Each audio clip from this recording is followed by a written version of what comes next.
Hello and welcome to our online Bible study for Wednesday, April 1st, 2020 for the Bridgewood Church of Christ. It is finally April. We're glad to see March gone. We hope for good things in April. I hope that this lesson finds you doing well, happy and healthy and safe. And we do ask that you study along with us tonight. So grab your Bible and we're going to be reading from the text starting in 1 Samuel 18. One thing, you'll figure it out here in a little bit, but if you have younger kiddos, I'm going to try and keep it at a family-friendly level, but this also might be a good lesson for you to use our other resources that we prepared just for the kids, if your kids are really young. Otherwise, you'll be okay, I think. But 1 Samuel chapter 18, verse 1. As soon as he had finished speaking to Saul, the soul of Jonathan was knit to the soul of David, and Jonathan loved David as his own soul. So you'll recall last week that David had battled and defeated Goliath. And then Saul said, well, who is this? And so after this great victory, we have Saul, his son Jonathan, who was a mighty warrior in his own right. Remember the events that we'd read about 2 weeks ago, I believe it was, where Jonathan had gone and accomplished a great defeat of the Philistines against great odds. And so two warrior brothers found camaraderie in the fact that they were both brave. They were both doing things that Saul could not do. And so we recognize that bond that's being talked about there that really couldn't be created or recreated anywhere else. So the warrior bond that was there between Jonathan and David. Verse 2. And Saul took him, David, that day and would not let him return to his father's house. Remembering that David had been coming and going between the tending to the sheep and playing the lyre and so forth. No more of that. He's now a national hero. And a brave warrior, even at a young age. Verse 3, then Jonathan made a covenant with David because he loved him as his own soul. So that brotherhood, that bond of warriors. Jonathan stripped himself of the robe that was on him and gave it to David and his armor and even the sword and his bow and his belt. So this exchange of gear at that time, and even similar things happen today, one of the highest compliments that can be paid within this set of events here. Verse 5, David went out and was successful wherever Saul sent him, so that Saul set him over the men of war. And this was good in the sight of all the people and also in the sight of Saul's servants. So David can lead. We saw earlier he was naturally charismatic and a leader, but he's also a brave warrior and someone that the people want to have in charge of him, which is a problem for Saul. Saul, of course, being king, but being fired from the job by God. Now you have someone who will do the job that Saul was supposed to do, lead the people out into battle, fight their battles for them. That's what David was doing. Verse 6, as they were coming home, when David returned from striking down the Philistine, the women came out of all the cities of Israel, singing and dancing to meet King Saul, with tambourines, with songs of joy, and with musical instruments. And the women sang to one another and celebrated. Saul has struck down his thousands, and David his tens of thousands. So imagine being Saul, most likely right around 40 years old, about halfway through his reign as king. David being young, 17, 18, maybe 19 years old, getting all the praise. And Saul was already angry. He was getting paranoid. Talked about these evil spirits last week. And this is going to set him off. Verse 8, Saul was very angry. And the saying that these women were singing displeased him. He said, they have ascribed to David tens of thousands, and to me they have ascribed thousands. And what more can he have but the kingdom? And Saul eyed David from that day on. So Saul, at this point, starts getting even more paranoid, starts sitting with his back to the wall, just like, if you ever watch Westerns, you're always sitting with your back to the wall so you can see who's coming in through the door. Saul always has his spear beside him, getting more and more paranoid, angry, delusioned day by day. Verse 10, the next day a harmful spirit from God rushed upon Saul, and he raved within his house while David was playing the lyre, as he did day by day. Saul had his spear in his hand, and Saul hurled the spear, for he thought, I will pin David to the wall. I don't think that's really what he was aiming for. But David evaded him not once, but twice. Verse 12, Saul was afraid of David because the Lord was with him, but had departed Saul. So Saul was fully aware of this change that had taken place and in this leadership transition that was happening slowly, I guess. Verse 13, so Saul removed him from his presence, and made him a commander of 1,000. And he went out and came in before the people, and David had success in all of his undertakings, for the Lord was with him. So having this many men, 1,000 men in your command at the age that David was, that would be a rarity for sure. We see it again in history. If you look at the history of Alexander the Great, another one who at this age was in command of this number of fighting men, but someone that obviously had the respect of the men because of his own abilities and knowledge of being a warrior. Verse 15, when Saul saw that he had great success, he stood in fearful awe of him. Okay. But all Israel and Judah loved David, for he went out and came in before them. What he was supposed to do, what a king was supposed to do, he went out and came in before them to fight those wars, to fight those Philistines. Then Saul said to David, here is my elder daughter, Merab. I will give her to you for a wife. Only be valiant for me and fight the Lord's battles. For Saul thought, let not my hand be against him, but let the hand of the Philistines be against him. So you remember that promise that was made back to the person who would defeat Goliath. I will give you great riches. I will give you one of my daughters in marriage, so you'll become part of the royal family, as it were. And your family will live tax-free. So wealthy, royalty, and tax-free. And so following through on that, and of course, we'll continue fighting. And surely the Philistines will kill you at some point, is what Saul's looking at here. But one way or the other, I'll get David. I obviously would think that by having one of Saul's daughters, Merab, this arranged marriage, her loyalties might be to her dad. And so a spy within your own house would present its own challenges, of course, wouldn't it? And David said to Saul, who am I? And who are my relatives, my father's clan in Israel, that I should be son-in-law to the king?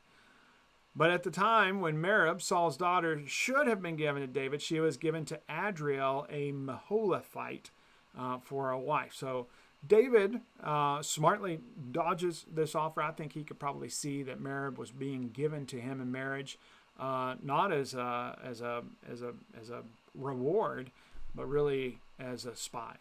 And so I think that's seen. But we see something different in verse 20.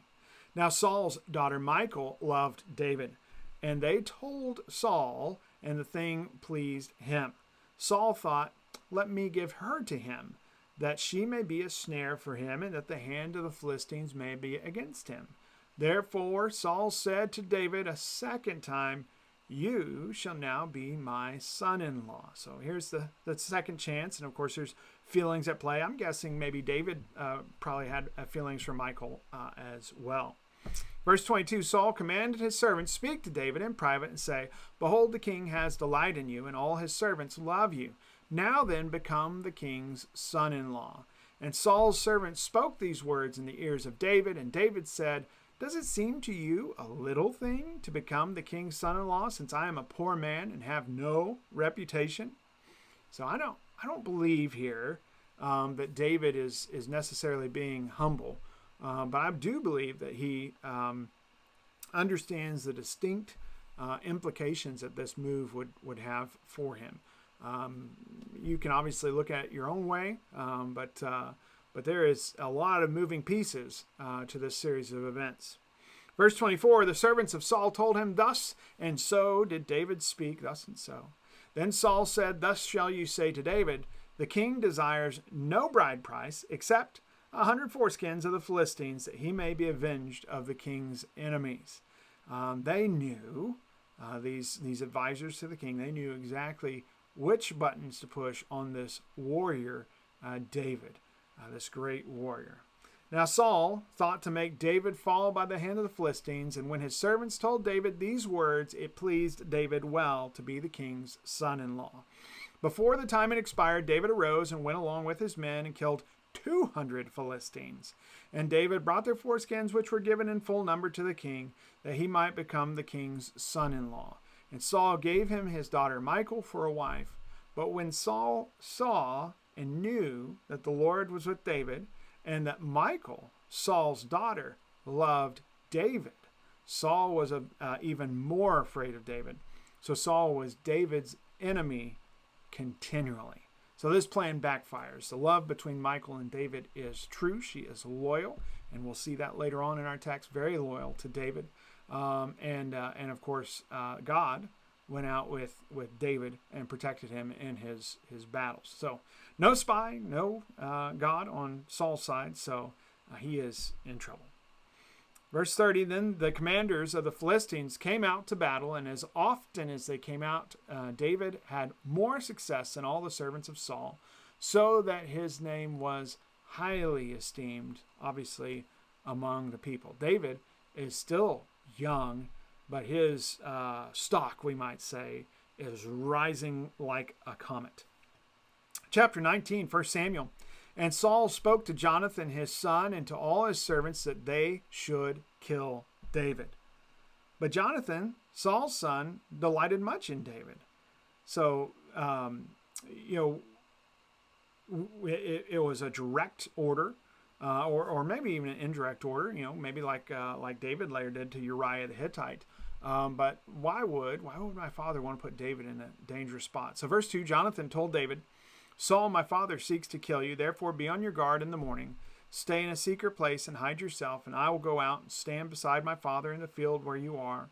And I will speak to my father about you. And if I learn anything, I will tell you." And Jonathan spoke well of David to Saul his father, and said to him, "Let not the king sin against his servant David, because he has not sinned against you, and because his deeds have brought good to you. For he took his life in his hand, and he struck down the Philistine. And the Lord worked a great salvation for all Israel. You saw it and rejoiced. Why then will you sin against innocent blood by killing David without cause?" And Saul listened to the voice of Jonathan, and Saul swore, "As the Lord lives, he shall not be put to death." And Jonathan called David, and Jonathan reported to him all these things. And Jonathan brought David to Saul, and he was in his presence as before. So Jonathan believes his father. David believes Jonathan. Things return to normal, or a state of normal, for a while. Verse 8, there was war again, and David went out and fought with the Philistines and struck them with a great blow, so that they fled before him. Then a harmful spirit, again, comes from the Lord upon Saul. And as he sat in his house with his spear in his hand, and David was playing the lyre, Saul sought to pin David to the wall with the spear, but he eluded Saul, so that he stuck the spear into the wall. And David fled and escaped that night. So David's no dummy. He knew when it was time to get out of Dodge and get to safety. Saul sent messengers to David's house to watch him, that he might kill him in the morning. But Michal, David's wife, told him, "If you do not escape with your life tonight, tomorrow you will be killed." So it's obviously where Michal's loyalties lied. So, verse 12, Michal let down David through the window, and he fled away and escaped. Michal took an image, or an idol, and laid it on the bed, and put a pillow of goat's hair at its head, and covered it with the clothes. And when Saul sent messengers to take David, she said, "He's sick." Then Saul sent the messengers to see David, saying, "Bring him up to me in the bed, that I may kill him." And when the messengers came in, behold, the image was in the bed, with the pillow of goat's hair at its head. Saul said to his daughter, Michal, "Why have you deceived me this way, and let my enemy go, so that he has escaped?" And Michal answered Saul, "He said to me, 'Let me go. Why should I kill you?'" So Michal covering for David here. Now David fled and escaped, and he came to Samuel at Ramah and told him all that Saul had done to him. And he and Samuel went and lived in Naioth. That's interesting. And it was told Saul, behold, David is in Naioth in Ramah. Then Saul sent messengers to take David. When they saw the company of the prophets prophesying, and Samuel standing as head over them, the Spirit of God came upon the messengers of Saul, and they also prophesied. When it was told Saul, he sent other messengers. They also prophesied. And Saul sent messengers again a third time, and they also prophesied. There are some very unique and strange things going on. God is obviously directly working on these people in this text in the Old Testament. Verse 22, then Saul himself went to Ramah and came to the great wall that is Secu. And he asked, where are Samuel and David? And one said, behold, they are at Naioth in Ramah. And he went there to Naioth in Ramah, and the Spirit of God came upon him also. And he went, he prophesied until he came to Naioth in Ramah. And he too stripped off his clothes, and he too prophesied before Samuel, and lay naked all that day and all that night. Thus it is said, is Saul also among the prophets? It's an odd scene. And obviously people were questioning what in the world is going on. That's a unique context all in itself. Then David fled from Naioth in Ramah and came and said, before Jonathan, what have I done? What is my guilt? And what is my sin before your father that he seeks my life? And he said to him, far from it, you shall not die. Behold, my father does nothing, either great or small, without disclosing it to me. And why should my father hide this from me? It is not so. But David vowed again, saying, your father knows well that I have found favor in your eyes. And he thinks, do not let Jonathan know this, lest he be grieved. But truly, as the Lord lives and as your soul lives, there is but a step between me and death. Then Jonathan said to David, whatever you say, I will do for you. David said to Jonathan, behold, tomorrow is the new moon, and I should not fail to sit at the table with the king. But let me go, that I may hide myself in the field till the third day at evening. If your father misses me at all, then say David earnestly asked to leave to run to Bethlehem, his city, for there is a yearly sacrifice there for all the clan. If he says, good, it will be well with your servant. But if he is angry, then know that harm is determined by him.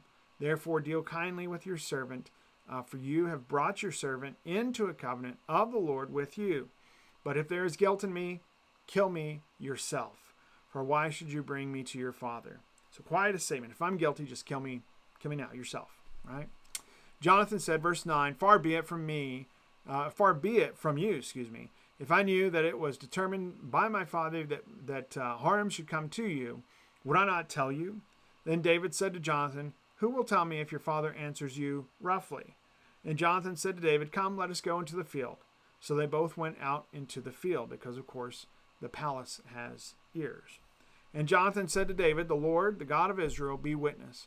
When I have sounded out my father, and about this time tomorrow, or the third day, behold, if he is well disposed toward David, shall I not then send and disclose it to you? But should it please my father to do you harm, the Lord do so to Jonathan, and more also if I do not disclose it to you and send you away, that you may go in safety. May the Lord be with you as he has been with my father. So a serious pledge. Jonathan is putting his life on the line for this pledge that he's made to David, and also with his own father. These are serious circumstances that he finds himself in. Verse 14, if I am still alive, show me the steadfast love of the Lord, that I may not die. And do not cut off your steadfast love from my house, my ancestors, my children, forever, when the Lord cuts off every one of the enemies of David from the face of the earth. And Jonathan made a covenant with the house of David, saying, may the Lord take vengeance on David's enemies. And Jonathan made David swear again, by his love for him, this brotherhood, this warrior bond, for he loved him as he loved his own soul. So truly, that bond that's found only in these warriors. Verse 18, then Jonathan said to him, tomorrow is the new moon, and you will be missed, because your seat will be empty. On the third day, go down quickly to the place where you hid yourself when the matter was at hand, and remain beside the stone heap. And I will shoot 3 arrows to the side of it, as though I shot at a mark. And behold, I will send the boy, saying, Go find the arrows. If I say to the boy, Look, the arrows are on the side, you take them, then you are to come, for as the Lord lives, it is safe for you, and there's no danger. But if I say to the youth, Look, the arrows are beyond you, then go, for the Lord has sent you away. And as for the matter of which you and I have spoken, behold, the Lord is between you and me forever. So the plan is made. It's time to set it into action in verse 24. So David hid himself in the field, and when the new moon came, the king sat down to eat food.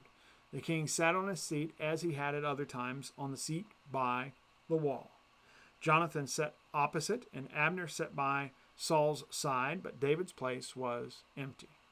Yet Saul did not say anything that day, for he thought, Something has happened to him. He's not clean. Surely he is not clean. But on the second day, the day after the new moon, David's place was empty, and Saul said to Jonathan his son, Why has not the son of Jesse come to the meal, either yesterday or today? And Jonathan answered Saul, David earnestly asked leave of me to go to Bethlehem. He said, Let me go, for our clan holds a sacrifice in the city, and my brother has commanded me to be there. So now if I have found favor in your eyes, let me get away and see my brothers. For this reason, he has not come to the king's table. And just so you know, Saul's going to see right through that story. Then Saul's anger was kindled against Jonathan, and he said to him, You son of a perverse, rebellious woman, do I not know that you have chosen the son of Jesse to your shame and to the shame of your mother's nakedness? For as long as the son of Jesse lives on the earth, neither you nor your kingdom shall be established. Therefore send and bring to me, for he shall surely die. Then Jonathan answered Saul his father, Why should he be put to death? What has he done? But Saul hurled his spear at Jonathan to strike him. So Jonathan knew that his father was determined to put David to death. And Jonathan rose from the table in fierce anger and ate no food the second day of the month, for he was grieved for David because his father had disgraced him. In the morning, Jonathan went out into the field to the appointment with David, and with him a little boy. And he said to his boy, Run and find the arrows I shoot. As the boy ran, he shot an arrow beyond him. And when the boy came to the place of the arrow that Jonathan had shot, Jonathan called after the boy and said, Is not the arrow beyond you? And Jonathan called after the boy, Hurry, be quick, do not stay. So Jonathan's boy gathered up the arrows and came to his master. But the boy knew nothing. Only Jonathan and David knew the matter. So that message obviously clearly for David. Go. Don't wait. Be gone. As Jonathan gave his weapons to the boy and said to him, Go and carry them to the city. And as soon as the boy had gone, David rose from beside the stone heap, fell with his face on the ground, and bowed 3 times. And they kissed one another and wept with one another, David weeping the most. So same Middle Eastern tradition, men kissing on either side when there's that close bond, that close connection. Verse 42, Then Jonathan said to David, Go in peace, because we have sworn, both of us, in the name of the Lord, saying, The Lord shall be between me and you. And he rose and departed, and Jonathan went into the city. So where can David go? There's not much place, because Israel is small. There'd be no place to hide from Saul in Israel. And that's where we're going to leave it until next quarter. We, of course, are getting ready to move into a quarter starting next week, where we'll be talking about the ministry of Jesus. Remember that I have some Old Testament and some New Testament as we're trying to keep moving through our Together We Grow curriculum during these unique times that we find ourselves in. If you want to get a head start on that, John 5, verses 1 through 18, talking about how Jesus heals the man at the pool of Bethesda. That will be where we're at next week on our Wednesday evening lesson.